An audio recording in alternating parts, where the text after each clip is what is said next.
Hello, everybody, and welcome back to Intro to Criminal Justice. This is Chapter 4, The History and Organization of Law Enforcement.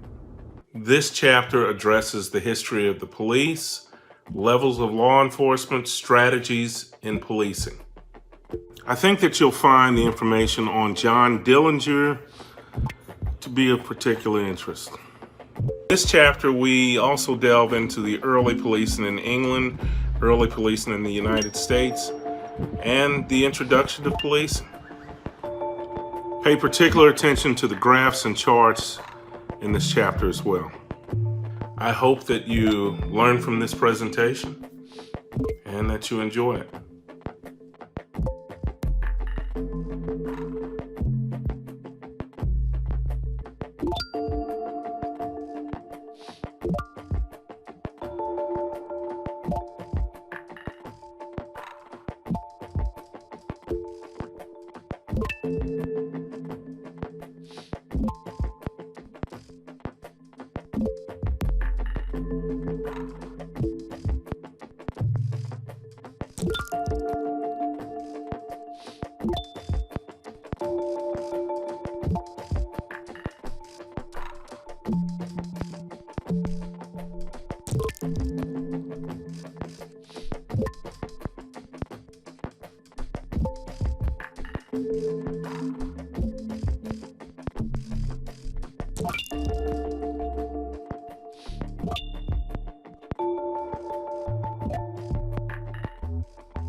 Samuel Battle was a smart, tough, courageous African American who demanded a place on the New York Police Department when the ranks were closed to blacks.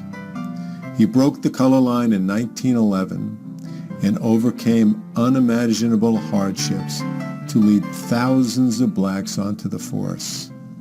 He became the first black sergeant, first black lieutenant, first black parole commissioner, an aide to Mayor Fiorello LaGuardia, and friend of First Lady Eleanor Roosevelt. My name is Arthur Brown. I'm the editorial page editor at the New York Daily News, and I am the author of One Righteous Man, Samuel Battle and the Shattering of the Color Line in New York City. Sam Battle was born in 1883. His father and mother were former slaves. And he grew up in the rural South in New Bern, North Carolina. And then he decided at the age of 16 that he was leaving the South on his own to go north because he thought the North would be better. At the start of the 20th century, Battle went to work in New York as a redcap at the old Grand Central Depot. With a big winning personality, he connected there with celebrities. He carried the bags of black heavyweight champ Jack Johnson. He greeted and adored Teddy Roosevelt. Enrico Caruso, the great tenor, taught Battle to eat Italian food. He even appeared in a Broadway musical.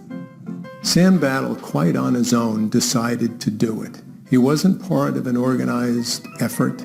He just decided that he wanted that job. But when the department finds out, the police surgeon determines, in his opinion, that Sam Battle, this very physically fit person who'd been carrying luggage for 5 years, had a heart murmur and was disqualified for joining the force. It was a clear fraud and pretext. Battle got around it by going to a very prominent white physician. The doctor wrote him a glowing report that was presented to the police department. It was presented to the mayor by the activist who had now gotten involved in his case. There was pressure. There was writing about him in the New York Age, the black-oriented newspaper of the day. And the mayor at the time said, okay. The day that Sam Battle showed up for work at a station house that was then on West 68th Street, a crowd formed outside. They came to see what they called the N cop. His fellow officers refused to talk with him, and they kept him in silence for 2 years. But what they wanted to do was drive him out of the police force and not give him any advice or help. They would not allow him into their dormitory at the police station. So they took his bed, they put it on the 3rd floor in what was then called the flag loft, where they stored the American flag, and they made him sleep up there. And he would sleep there in isolation. He'd look at the flag and he'd say, that's the American flag. Why are they doing this to me? On the street, tour buses would come to see him. People would pay money to come by and have the tour guide say, look, there's the colored cop. So he endured that for a whole number of years, never complaining about it, never attacking them publicly, and every day, in every way, proving that he was a better cop than they were. That's how he did it every step of the way, saving the life of a white cop in black-on-white rioting, heading one of the NYPD's first SWAT teams, helping LaGuardia calm black rioting in 1935 and 1943, mentoring Sugar Ray Robinson as a teenager, befriending Jackie Robinson when Robinson was still playing football at UCLA, and giving Jesse Owens a place to stay when Owens came home from the 1936 Olympics. When the race was run, Battle wanted his story told. He hired Langston Hughes, the poet genius of the Harlem Renaissance, to write his biography. But theirs was an ill-fated partnership. The work was never published, but it's the foundation for one righteous man. Perhaps the only person in the white world who understood Battle's accomplishments was Eleanor Roosevelt. She met Battle as First Lady when Battle was a lieutenant. Later, she read the Langston Hughes manuscript and wrote a foreword. It read, "This is a record of a man's life, and as he tells it, you not only see one life, but you see the struggles and the victories and the defeats of a whole group of U.S. citizens. What courage it took, what remarkable stamina to be the first colored policeman in New York City. There were qualities of mind and heart and body that were purely personal, but above everything else, there was the realization that he was fighting not for himself alone, but for his people." The more I got into who Samuel Battle was, the more convinced I became. And I am absolutely sound in this belief today that he was both a good man and a great man, and that it is a great shame that he was forgotten, that he deserved a terrific place in the pantheon of civil rights leaders in New York City and America, and that his story says a lot about what one man can accomplish with determination and courage.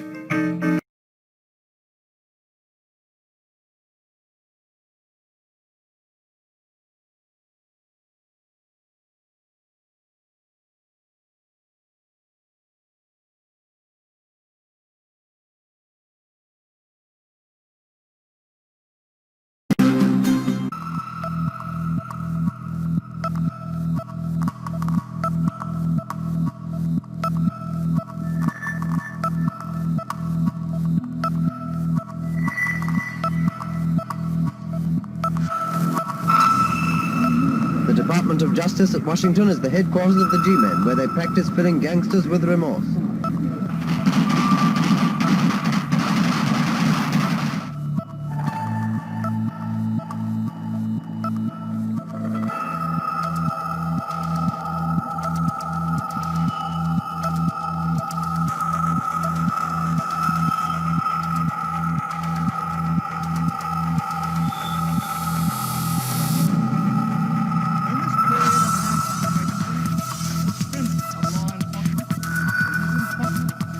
It cannot and will not permit the FBI to be used to superimpose the aims of those who would sacrifice the very foundations on which our government rests.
My name is Megan Robinson, and I am currently a corporal with the Galt Police Department.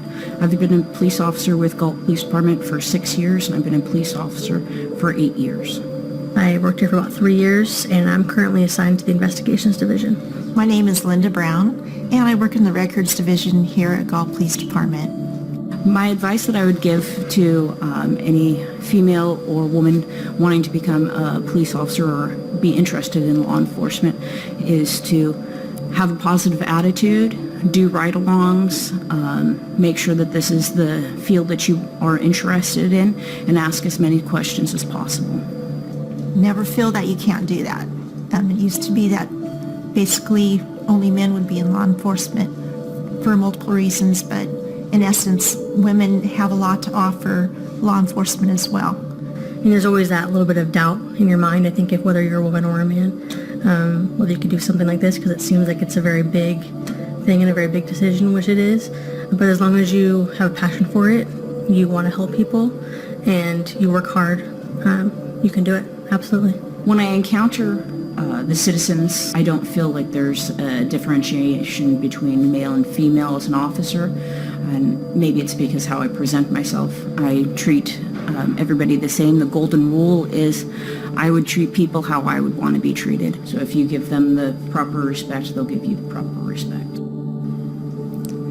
It depends on who you're talking about. I think they might think that women aren't strong or effective, but they are. They really are. Everybody has weaknesses and everybody has strengths. So if you have numerous people that have the different strengths and weaknesses, when I have a weakness, there's another officer that can be my strength, and when they have a weakness, that can be their strength. And it's kind of all about a team, and having females in there is definitely a help with that extra skill set that may be different from somebody else's.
Every day we come to work, and our goal is to build relationships and partnerships in a way that is meaningful, that isn't fluff. What I mean by that is the community outreach unit is not here to hand out stickers and shake people's hands. That is not what the unit does. The reality is that we have police officers in parts of town that have really seen crime issues, have had issues with distrust of the police. They've had issues with distrust of their neighbors. And all of that really has caused the quality of life in those neighborhoods to go down. In 2015, the City Council identified a strategic plan they wanted to implement. They went through the Phoenix Stress Index, which is a measure of about 133 different criteria, very few of which have to do with crime. They measure things such as who's late on their light bill, which schools have kids failing tests in the 3rd grade, and they identified 3 neighborhoods. We call them our strategic neighborhoods. Those neighborhoods all scored within that stress index as needing further investment by the city. The main goal that our officers have is to open those lines of communication in a way that they can improve the conditions in which people live. Usually in those environments there's stress for some reason. So a really simple example, some of our officers in the North neighborhood went to a house and asked the kids, when's the last time you ate? And the answer was at school, and it was past dinner time. So not in an accusatory way, but in a concerned way, went to the parents and said, how are you on groceries? And they had none. So the officers went and got them groceries, but we worked out a long-term solution with the food bank. And now the food bank has partnered with us and the community, and we can bring them a box of food and say, okay, this will feed your family for 2 days. Call us if you need something else. The reality is that right here in Boone County and throughout the 32 counties that the food bank serves, 1 in every 6 adults and 1 in every 5 children is struggling with access to sufficient nutritious food.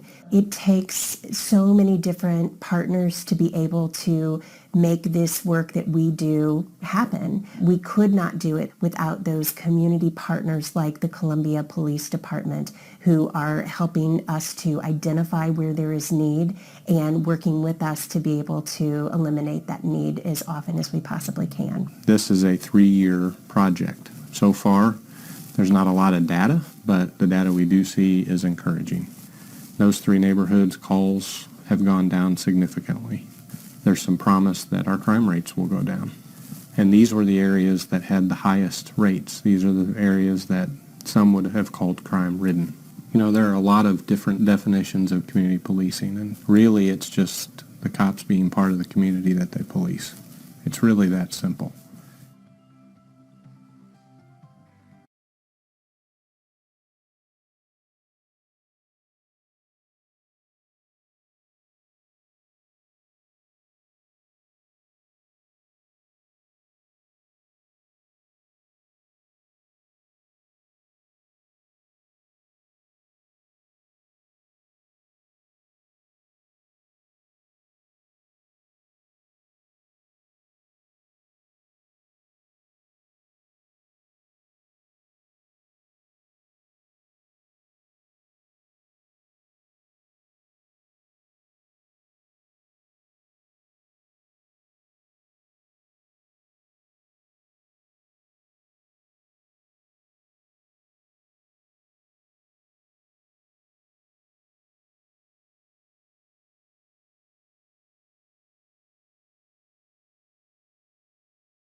Well, it happened on November 22nd, 8:30, 9 o'clock in the morning. I swiped myself onto the train, and there was another gentleman there. He needed to get on the train, so I opened up the door for him. And as he came in, and we were standing on the platform, one detective came from the right, another detective came from the left. They grabbed both of us, they put us up against the wall, placed us in handcuffs, asked us for our IDs. They ran our names and everything, and they let the other guy go. And they kept me because they said I was a recidivist, that I had a criminal record. So I went through the system, and before I went out to see the judge, my lawyer came to the back to speak to me, and I was quick to ask her, so can I get community service or a fine? And she was like, no, they want to offer you time. When I got out in front of the judge said, 10 days, Mr. Garcia, take it or leave it.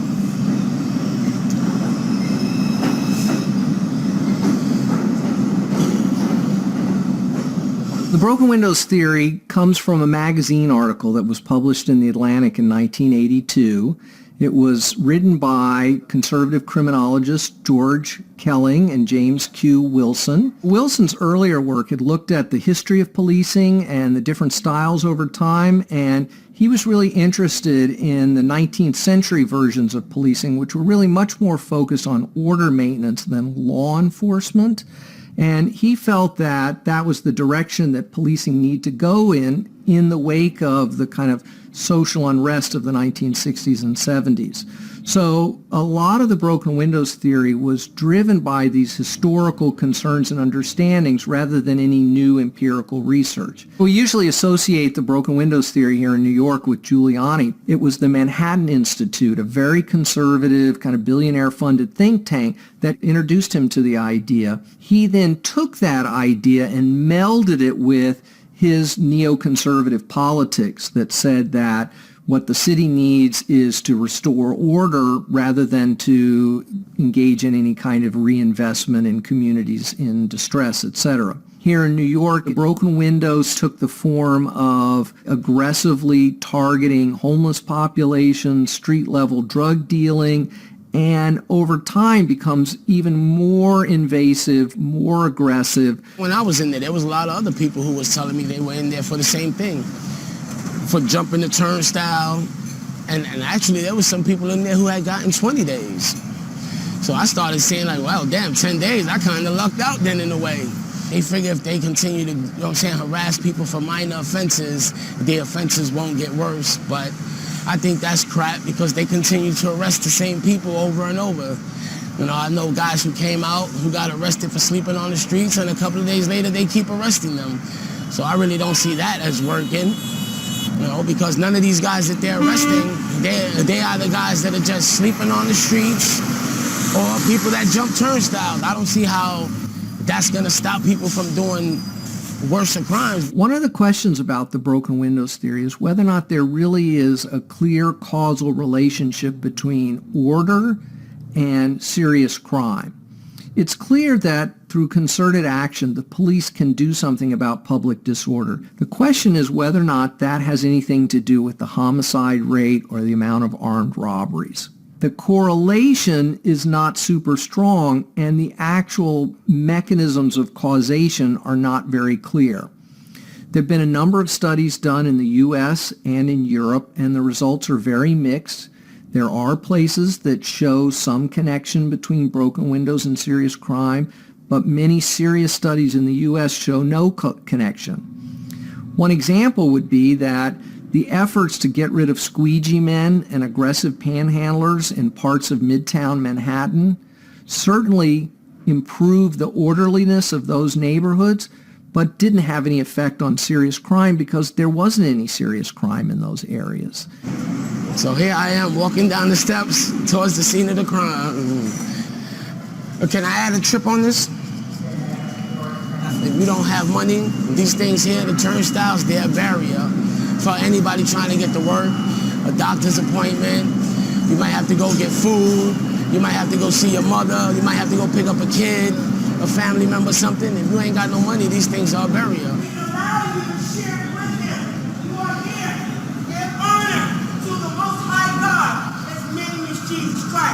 Yeah, to me, broken window policing, I think it's just broken policing.